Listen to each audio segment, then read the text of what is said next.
লিলুয়ার। চাকপাড়া তেঁতুলতলায় হানা ইডির। মোহাম্মদ হোসেন নামের এক ব্যক্তির বাড়িতে ইডির হানা। ইডি আধিকারিকরা চালালো অভিযান।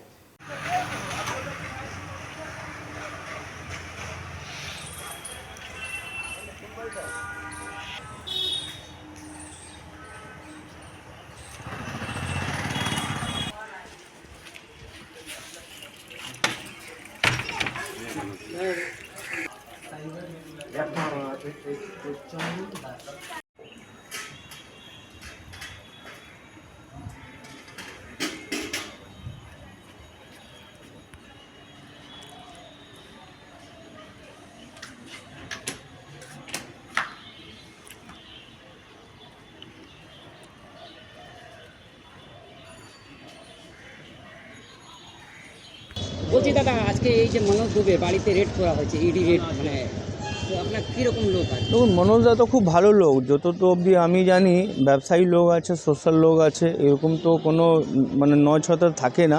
এখন জানি না ভিতরে কি কারণ আছে, কেন এরকম অবস্থা মানে এসছে ইডি, কী কানেকশান আছে এটা তো আমরা জানি না, কিন্তু আমরা জানি বিজনেসম্যান লোক আছে, সোশ্যাল লোক আছে, কোনো নছতে থাকে না। তার ভাই কি কোনো মানে জায়গায় থাকবে, মানে ভাই সম্পর্ক তো মানে আজকে তো সবাই শোনা যাচ্ছে দিল্লিতে কোনো জালিয়াতি সংক্রান্ত বিষয় ইডি রেড করেছে, এরকম কিছু জানেন? এখন ইডি যখন রেড আউট করেছে ওদের কাছে কোনো তথ্য হবে। আমরা তো লোকাল হিসাবে ওনাকে খুব ভালো বিজনেসম্যান আর সোশ্যালম্যান হিসাবে চিনি। কী করেন উনি?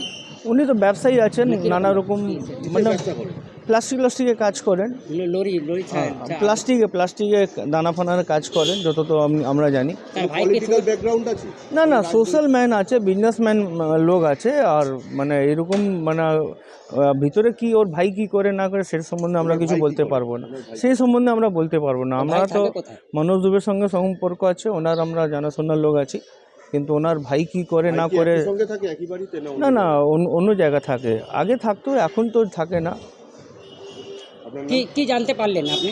আমি শুনলাম এরকম ব্যাপার, তো যেহেতু আমরা মানে পরিচয় আছে বলে আমরা এলাম এখানে, কি আছে। এখন তো যদি ইডি এসছে তো ইডি নিজের সেই হিসাবে কোনো ইনফরমেশান আছে বা কোনো সূত্র মারফত এসছে, এখন ওরা নিজের কাজ করবে। আপনার নাম? আমার নাম ধ্রুব আগ্রহারি।